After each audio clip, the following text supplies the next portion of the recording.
I was on a road trip across the state when exhaustion hit me like a brick. I pulled off the highway at the first exit, looking for a place to stay. That's when I spotted at the Sunset Motel, an old, rundown building with flickering neon lights that barely spelled out the word vacancy.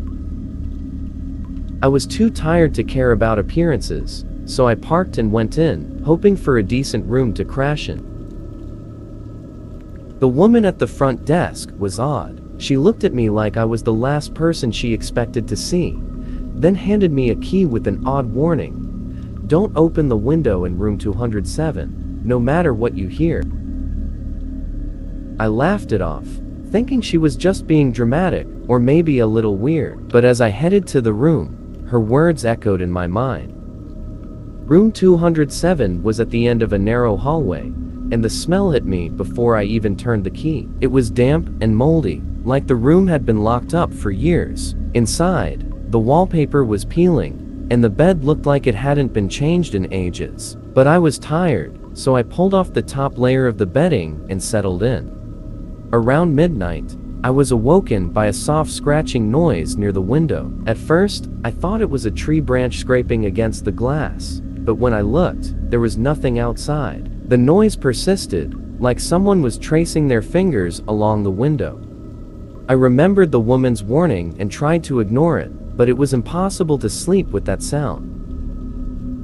Then, there was a voice, a soft, pleading whisper, barely audible through the glass. "Please, let me in." I froze, every hair on my body standing up. I forced myself to turn away, but the voice grew more insistent. "Please, I'm cold. Let me in." The way it spoke was almost childlike, innocent, but something about it was wrong, like it was mimicking a child, but didn't really understand how one should sound. I sat up and stared at the window, fighting the urge to look closer. Then the voice changed. It was deeper, sharper, almost angry. "Let me in." The words came in a growl that sent a chill down my spine. The window rattled slightly, as if something on the other side was pushing against it.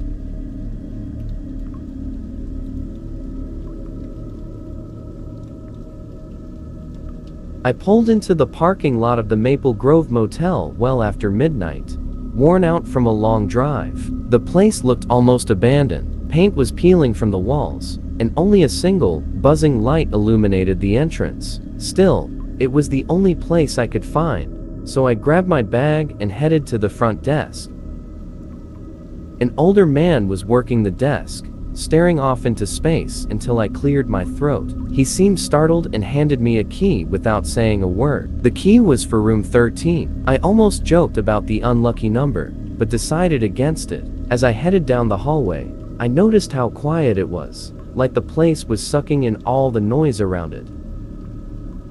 Room 13 was even worse than the lobby. Dim lighting, a musty smell, and a giant mirror that took up almost an entire wall. I'd never seen a motel room with such a big mirror before, and something about it felt off. It was covered in fingerprints and smudges, as if countless people had tried to wipe something off, but never quite succeeded. I was too tired to care. I got ready for bed and turned off the lights, but I couldn't shake the feeling that someone was watching me. The mirror seemed to shimmer in the darkness, like there was something moving on the other side. I closed my eyes and tried to ignore it, telling myself it was just my imagination. Around AM, I heard a faint tapping coming from the mirror. I opened my eyes and saw a shadow, not my own reflection, but a dark shape standing behind me in the glass. My heart pounded as I sat up, expecting to see someone behind me, but the room was empty. When I looked back at the mirror, the shadow was gone. I tried to sleep again, but every time I closed my eyes, I felt something watching me. I turned on the lamp, and that's when I noticed the smudges on the mirror had taken on a distinct pattern: handprints. Hundreds of small, child-sized handprints, pressed against the glass as if trying to push through.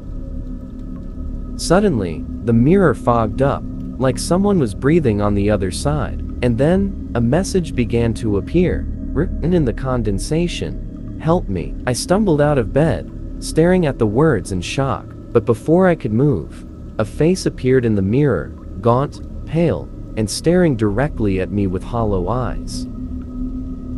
I grabbed my things and ran, nearly tripping over myself as I fled the room. The man at the front desk didn't even look up as I tossed the key on the counter and bolted to my car. As I drove away, I glanced in the rearview mirror and, for just a split second, thought I saw that same face staring back at me from the back seat.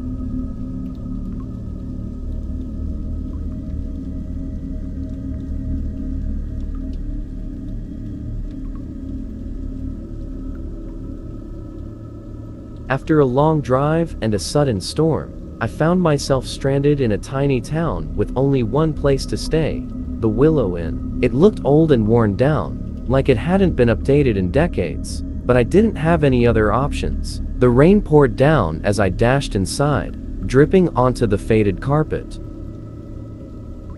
The front desk clerk was a frail old woman who moved like she was 1,000 years old. She gave me the key to room 9 and warned me, "Be careful what you say in there. The room listens." I thought she was just eccentric, so I gave her a polite nod and headed up the stairs to my room.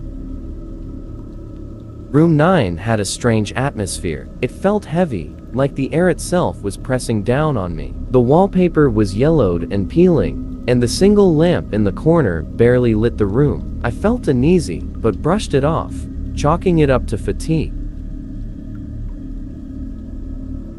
As I settled into bed, I heard something faint, a murmur, like someone was talking in the room with me. I sat up, straining to hear, but the sound stopped. I laughed at myself, thinking the old lady's warning was just getting in my head. I closed my eyes and tried to sleep.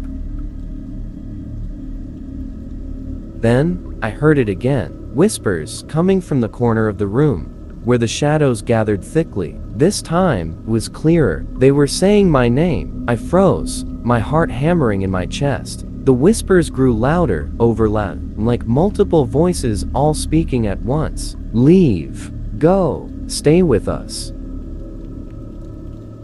I sat up and turned on the lamp, but the voices only grew louder, now coming from all around me. Shadows seemed to move along the walls, twisting and curling in impossible shapes. My own reflection in the mirror seemed wrong, distorted, like it was sneering at me. I tried to leave, but the door wouldn't budge. I yanked at it, but it was like something was holding it shut. The whispers turned to laughter, low and mocking, going in the room. I could feel hands cold, invisible hands pressing against my back, urging me to stay. Desperate, I pounded on the door, shouting for help. The voices grew louder, chanting in unison, "Stay with us. Stay with us." The walls seemed to close in, the room shrinking around me. Finally, with one last pull, the door flew open, and I stumbled into the hallway, gasping for air.